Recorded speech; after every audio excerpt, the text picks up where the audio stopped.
Mas sem problemas, boa noite, pessoal. Vamos começar? A aula de hoje a gente vai falar um pouquinho sobre os aspectos gerais de medicamentos. Então, vou retomar alguns conceitos que eu sei que vocês já viram, mas eu vou fazer um pequeno review, né, do que nós já vimos comentando.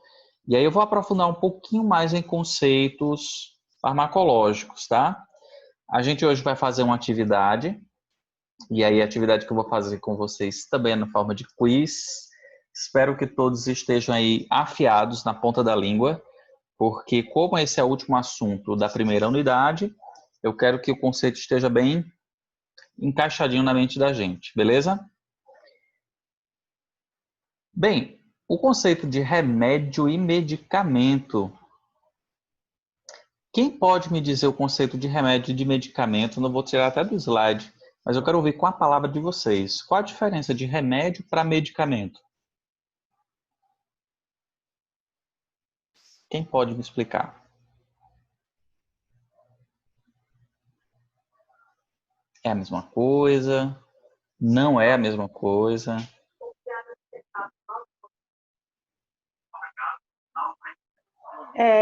Vamos ver se eu lembro. Medicamento é um produto farmacêutico, certo? Tecnicamente É. obtido, né? Elaborado com finalidade de paliativa, curativa, Ou paliativa, né? Ou paliativa preventiva. ou profilática. É isso? Tudo bem, perfeito, perfeita, Tiane. E medicamento? E remédio? E remédio, vamos ver, é qualquer substância ou recurso usado para combater uma moléstia, uma doença, para... É isso? Então, exatamente, é isso. Então, se a gente fosse dar um exemplo de um remédio e de um medicamento, qual seria um exemplo de cada um? Um remédio poderia ser qualquer terapêutica, né, usada para... Poderia ser uma musicoterapia, poderia ser uma massagem, um remédio. Isso. É isso? E um medicamento? O medicamento seria um medicamento usado Então, alopático ou é. homeopático. Vamos pegar um exemplo de um alopático? Ai, meu Deus. A gente viu alguns já, né? Alopático tem muito, né? É Tem qualquer um. muitos. Agora eu não estou lembrada, não. Vou dar uma dica. Me fala um para inflamação, que a gente Os falou tanto AINES, sobre né? eles. Os AINES. Boa, boa. Aines. Isso. Exemplo de pirona, né? O que mais? O que, que a gente viu mais? Anti-inflamatório, né? Isso, ele é um anti-inflamatório. Mas quando a gente falou em dipirona, a gente falou em dipirona, mas falou em todos que estão no mesmo grupinho da dipirona, né? Vocês lembram quais são? A turma pode ajudar, viu, gente? Doflex, Anadol, Certo, Novalgina. certo. Tem um tão clássico para quem tem alergia e que às vezes usa como alternativa. Lembra? Não. Que ele requer muito do fígado. E eu disse, gente, esse aqui em alguns países já não é utilizado. Mas no Brasil se usa. Eu, por exemplo, que tenho alergia a S, acabo utilizando ele. Paracetamol. Uhum. Exato, Paracetamol. exato. Boa, boa, paracetamol. Então, todos esses aí são grupos de AINES, né? São medicamentos anti-inflamatórios não esteroidais. O que é um esteroide? Vocês sabem o que é esteroide? Porque se ele é não esteroidal, eu entendo que existe o que é esteroidal. O que seria um esteroide?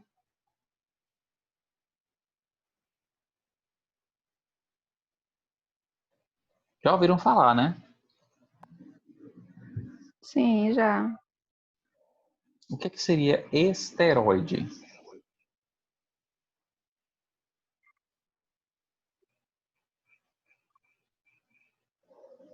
Os esteroides, vocês lembrem-se desse nomezinho, eles estão relacionados aos hormônios. Então, são substâncias de base oleosa, lembrem de lipídios, tá? São lipídios produzidos pelo nosso corpo que têm uma atividade hormonal. Esses esteroides, alguns deles, eles têm uma atividade anti-inflamatória. Tá? Então, são produtos do metabolismo lipídico. Nosso corpo produz lipídio. Na própria alimentação, a gente ingere, né? Então, a partir desses substratos aí, nós temos a produção dos esteroides. Então, professor, existe esteroide sintético? Um monte. Então, quando a gente for falar em esteroides sintéticos, lembrem-se aí dos que são utilizados como anti-inflamatórios. Exemplo, dexametasona, metilprednisolona. Todos esses aí são exemplos de esteroides, tá? A prednisolona, predsim, muito usado, né? Quando a pessoa está com inflamação, principalmente nas partes moles, que são essas partes dos seios seio da face, orofaringe. Então, a prednisona e a prednisolona são utilizados com essa finalidade. Todos esses aí são corticoides. São medicamentos que têm uma finalidade, que têm uma similaridade aos hormônios, tá? E tem alta atividade anti-inflamatória. Então, olha que interessante, nós temos os anti-inflamatórios esteroidais e os não esteroidais. Os anti-inflamatórios os anti-inflamatórios não esteroidais, Etiane já falou direitinho, que são os AINES. E a gente viu uma série de exemplos, né? Dos esteroidais, aí eu citei para vocês os dois mais comuns. Vocês vão ver que a prednisona e a prednisolona e a dexametasona são os mais conhecidos, tá? Os mais conhecidos da área hospitalar. Bem, gente, esse medicamento, a maioria dos medicamentos, todos os medicamentos, eles são identificados pelo nome, certo? Então, esse nome do medicamento tanto pode ser um nome comercial, ou seja, nome comercial é aquele nome que tem uma finalidade de marketing. A empresa que escolheu o nome desse medicamento, ela tem uma finalidade de marketing. Então, ele vai ser determinado pelo próprio laboratório, é registrado pela indústria e pode ser comercializado por nomes diversos. Eu trouxe dois aqui para vocês, o Capotem e o Ipotem. São dois nomes comerciais, mas se a gente vai analisar qual é o princípio ativo, a gente tem o Captopril, que aí é um antihipertensivo, ok? Uma outra forma de dar nome a esses medicamentos é através do nome químico. Aí vocês vão perguntar, professor, é para decorar o nome químico? Não, pelo amor de Deus, a gente vai deixar isso lá para os farmacêuticos, para os químicos, que estão estudando a molécula de como ele é produzido. Aí você vai ter o nome completo, tá? L-prolina, 1, 3, mercap, toda, né? Tudo isso daqui está relacionado ao nome da substância, ao nome químico. Existe uma denominação genérica que ela é caracterizada pelo DCB, que significa Denominação Brasileira Comum, e é utilizado para registrar como é que o medicamento ele vai ser reconhecido na própria Anvisa. É o nome oficial do princípio ativo. Então, nós temos aí o captopril, a amoxicilina, a dipirona. Boa noite, Nath. Todos esses aí são nomes dos princípios ativos, certo? Esses princípios ativos, nós vimos que eles são classificados normalmente por uma classe terapêutica. Professor, o que é uma classe terapêutica? É para que serve esse medicamento.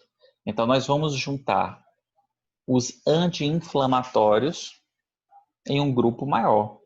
Então, a gente tem vários tipos de anti-inflamatórios.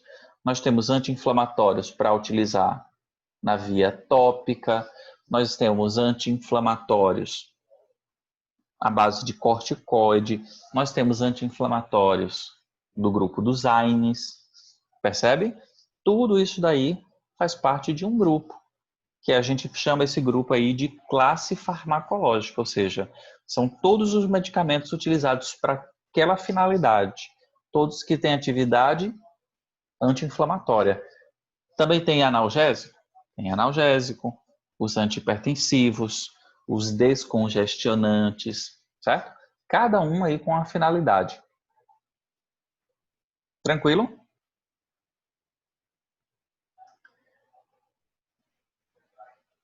Medicamento genérico, que é diferente da denominação genérica, a denominação genérica vocês entenderam que é o nome da substância, né? Quando a gente fala medicamento genérico, a gente vai ter na mente que é aquele que tem a letra G de genérico, que tem uma legislação para produzi-lo, mas se eu pergunto para vocês, faz de conta que eu não sou da área de saúde, chego para vocês e digo, gente, qual é a diferença de um medicamento genérico para um medicamento de referência? Como é que vocês me explicariam isso?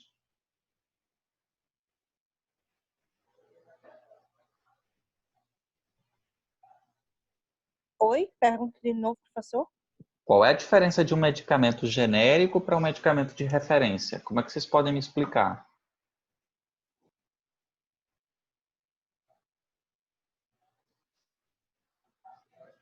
Professor, eu ainda expliquei hoje isso pro meu marido, mas eu expliquei do mesmo jeito que você explicou pra gente.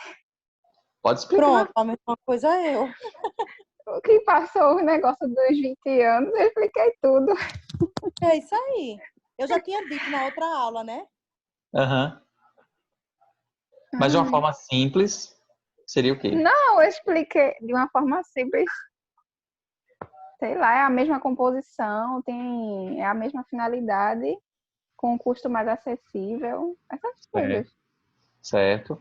Mas a gente pode dizer que o medicamento genérico funciona menos que o de referência? Não, eu acho. E o similar? O similar, aí eu já também não sei. O similar é diferente. O similar é diferente. Por que que ele é diferente? Qual a diferença do similar para o genérico? Mas ele não funciona menos, não é, professor? Similar, não. O similar é outra marca. Nem sempre. Similar é outra marca, nem sempre, exatamente. Existem marcas boas e marcas não tão boas. A diferença é que o similar, ele não faz os mesmos testes que comparam com o de referência, aquele antigo, que foi a primeira marca, que passou os 20 anos que a Dilane falou aí de estudo. Ele não está comparando os mesmos testes para dizer que eles são iguais. É uma outra marca, tem uma marca A e tem uma marca B. O similar criou uma marca para concorrência, mas ele vai dizer, eu não preciso fazer os mesmos testes para dizer que eu sou igual a aquele famosão lá. Deu para entender?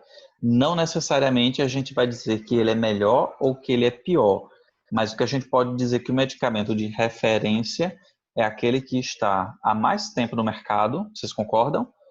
Porque houve todo o estudo da patente, então até a patente quebrar e surgir o similar, já tem 20 anos aí de uso do de referência. Então, se a gente fala com mais tempo no mercado, de referência. Certo? Então, a gente tem mais segurança de uso em relação ao similar pelo tempo de mercado que ele tem. Não significa necessariamente que ele seja melhor. Deu para entender? Sim. É isso. Então, portanto, todo medicamento ele tem uma denominação genérica, ou seja, ele vai ter lá a descrição do princípio ativo, mas nem todo medicamento ele tem um produto genérico no mercado, porque se a patente ainda não finalizou, a gente pode não ter o medicamento genérico ainda disponível para compra. Não é verdade? Forma farmacêutica. Lembra que a forma farmacêutica é como ele se apresenta? Então, quando nós falamos de formas farmacêuticas, como é que a gente pode classificar? Vocês lembram disso? Em sólidos, em líquidos, comprimidos, né?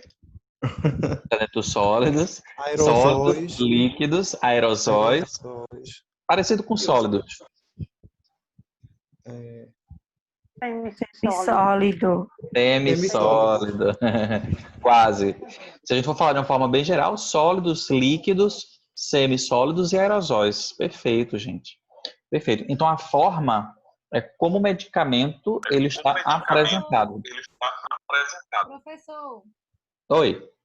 professor, tá me ouvindo? Professor, vê só, eu não tô te ouvindo direito. Aí tu falou aí. Foi uma zoada que deu aqui tão grande, uma interferência. Eu não sei se isso está saindo no vídeo, se é só para mim, se todo mundo tá escutando. Eu não sei não. Sei que tu falou às 4 aí, eu não escutei, foi nada. Tu Eu vou pode repetir repetir, por então. favor? Posso sim. O resto da turma está me ouvindo bem? Tá direitinho o sinal do Sim. áudio? Sim. Pode ser pela internet, Fabi, mas eu vou repetir. As 4 formas farmacêuticas gerais, a gente pode classificar em sólidos, semissólidos, líquidos e aerosóis. Certo? Deixa eu botar o chat aqui. De nada. Bem, aqui a gente tem a forma geral, olha só. Sólidos foi o exemplo que acho que foi Rafael que falou, né? Os comprimidos, das pílulas, Isso. supositórios, óvulos. Existe comprimido vaginal? Existe. Sim, existe. E qual a diferença do óvulo?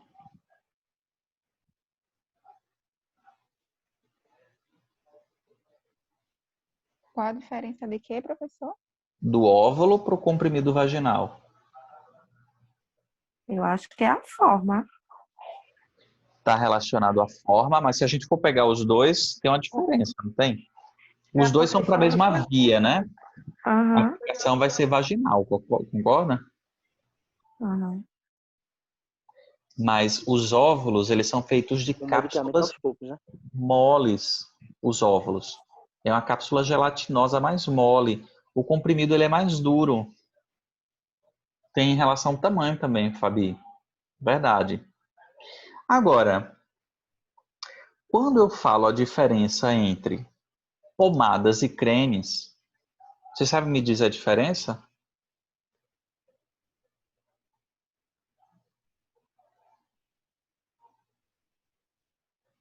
Pomadas e cremes. Ou é a mesma coisa? Será que são iguais? Professor, eu acho que Oi. creme vai. Aí tem 3 camadas, né? Isso na pele. Deixa eu lembrar as 3, viu? Cutânea, subcutânea. Acho que vai. Vocês são assim, não sei, né? A gente tem a epiderme, a derme e a hipoderme.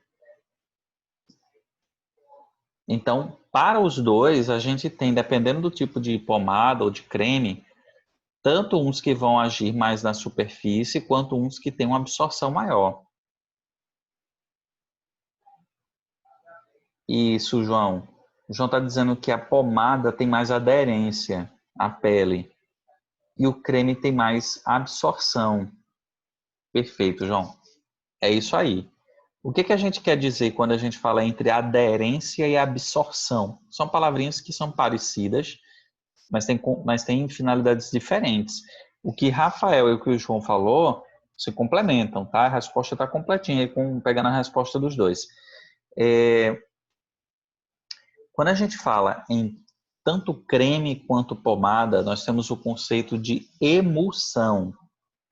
Emulsão é uma mistura entre óleo e água, tá? Então significa que tanto em pomada quanto em creme, nós temos substâncias que são mais solúveis em água, quanto substâncias que têm solubilidade em óleo, o que é ótimo para absorção na pele, tá? Então, pomada e creme, ambos têm uma boa absorção, porque a membrana das nossas células, eles têm as duas características, certo? Elas são lipoproteicas.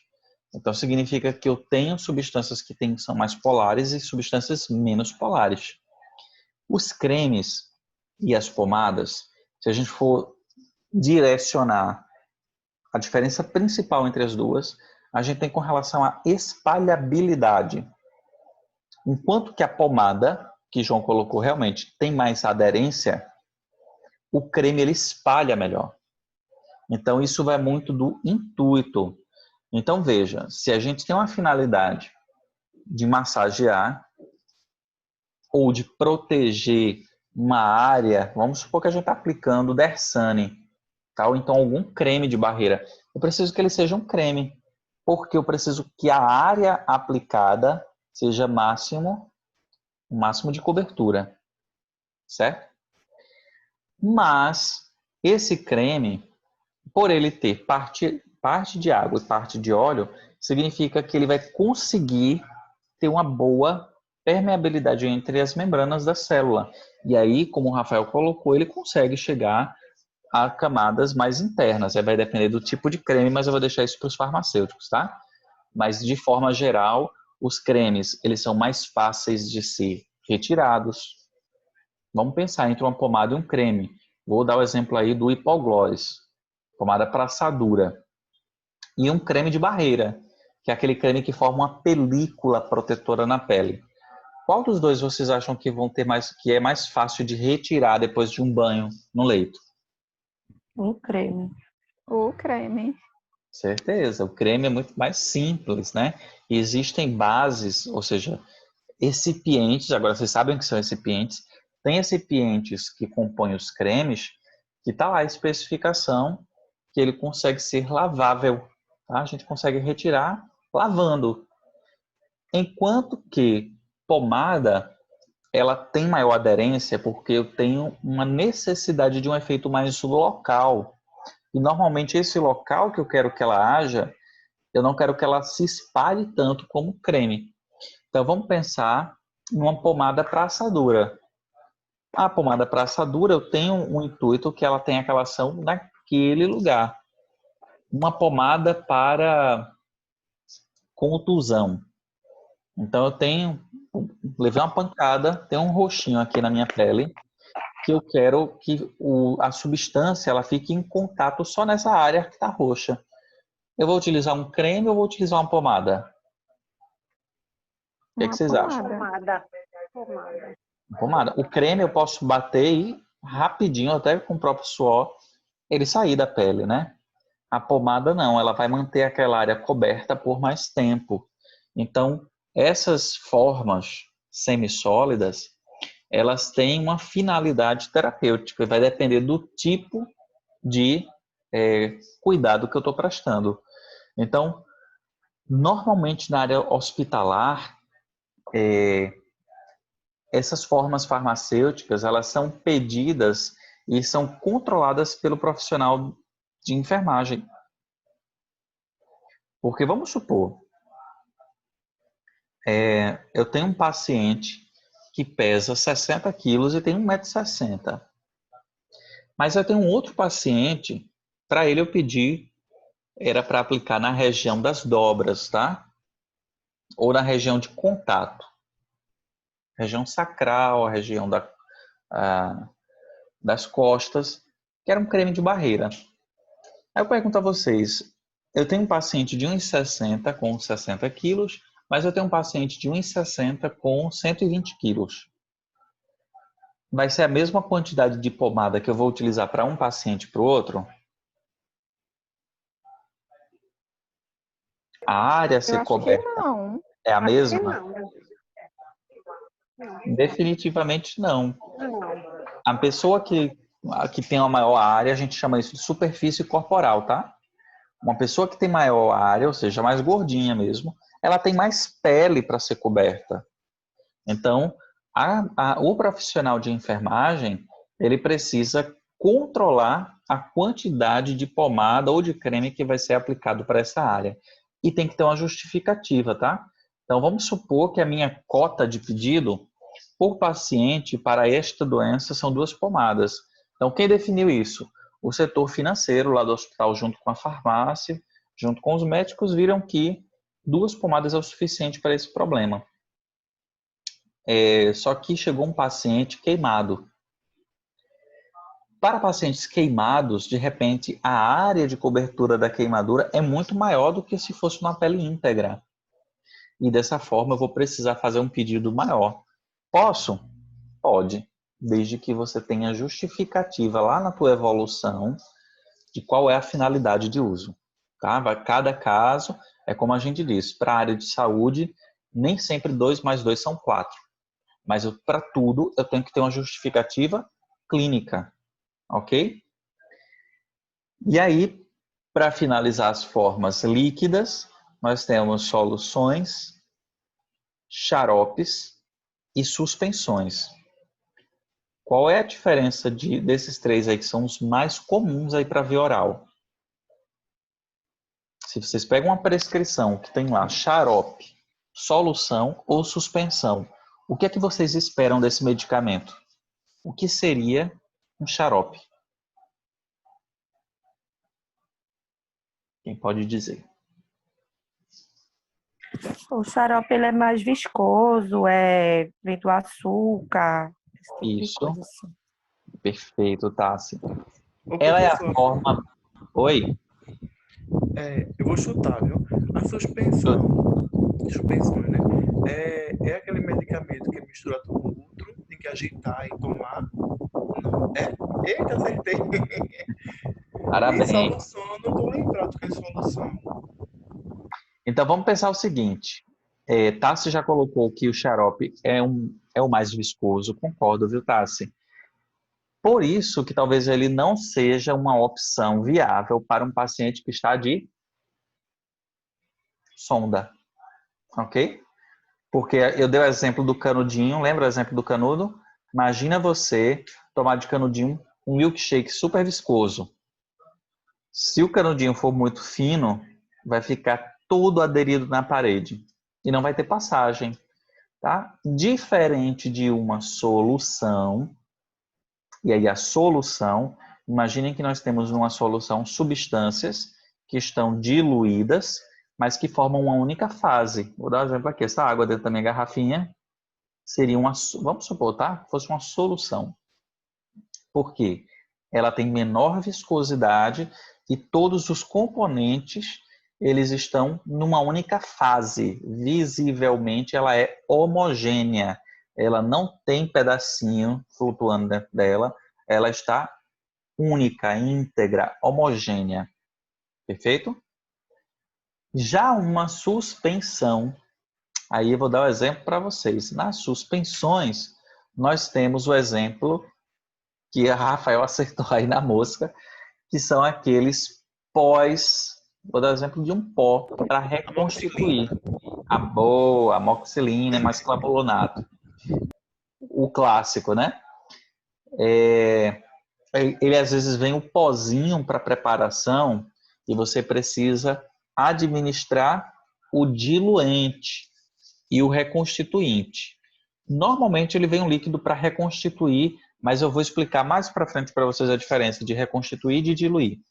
Mas a água e o líquidozinho que você tem que colocar dentro do pó para misturar e ele virar líquido novamente, a gente chama isso daí de reconstituinte, ok? Ele era líquido, a indústria farmacêutica transformou ele em pó e eu estou reconstituindo novamente ele em líquido. Por isso que se chama reconstituinte, tá? Então, aí nós temos uma suspensão. Por que chama suspensão? Porque as partículas, se a gente fosse olhar no microscópio, as partículas elas estariam suspensas no líquido. Então, significa que para suspensões, eu preciso agitar vigorosamente, ou seja, com força. Eu tenho que agitar ao máximo antes de administrar. Aí você me diz, professor, eu nem lembro de agitar antes de tomar. A gente vai dando, certo? Vou dar um exemplo muito comum. Sulfa. Já ouviram falar de sulfa, não já? Eu não. Nunca ouviu falar de sulfa? Sulfa é um medicamento antibiótico. Vou botar o nomezinho dele aqui.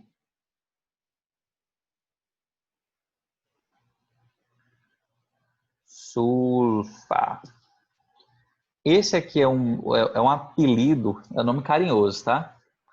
Para um antibiótico chamado sulfametoxazol, olha o palavrão, mais trimetropin. É uma associação de dois princípios ativos. Carinhosamente a gente chama de sulfa. Mais fácil, né? É o sulfametoxazol mais o trimetropin. Ele é uma suspensão, popularmente conhecido como Bactrim. Acho que vocês devem ter ouvido falar do Bactrim. Dá muito para criança, às vezes criança utiliza, alguns adultos em algumas situações, mas vamos pensar numa criança, eu preciso agitar para que as partículas elas continuem suspensas, porque se ele passa muito tempo paradinho, o que acontece? Ele começa a decantar no fundo. E quando a gente olha para o fundo, tem um monte de pozinho aqui embaixo que decantou, ou seja, que foi para o fundo do pote. Eu preciso agitar bastante antes de tomar. Porque imagina, se ele vai decantando e ele vai caindo lá no fundo, significa que se eu não agito, eu só estou dando lá na medida, né, no copinho, que às vezes uma medida ou na colher, eu só estou dando o líquido reconstituinte, eu não estou dando o princípio ativo que está lá no fundo do pote, lá no fundo do frasco, ok? Aí quando você vai dando, quando você vai dar a última dose, todo o princípio ativo está lá junto. Então corre o risco de nas doses finais você dar uma superdosagem. Olha aí, só porque não agitou. Parece uma coisa boba, né? Mas isso faz parte de um cuidado de enfermagem, que é a administração, e tem tudo a ver com a forma farmacêutica suspensão. Suspensão por via oral. Ok? Eu vou ter que dar uma pausa agora. A gente vai deslogar por conta do tempo aqui do aplicativo, mas logo na sequência vocês relogam e a gente continua lá, ó. Beleza? Ok. Risonilda colocou. Eu vou copiar a tua perguntinha aqui, Riso, para te responder na volta quando a gente relogar, tá bom? Até já.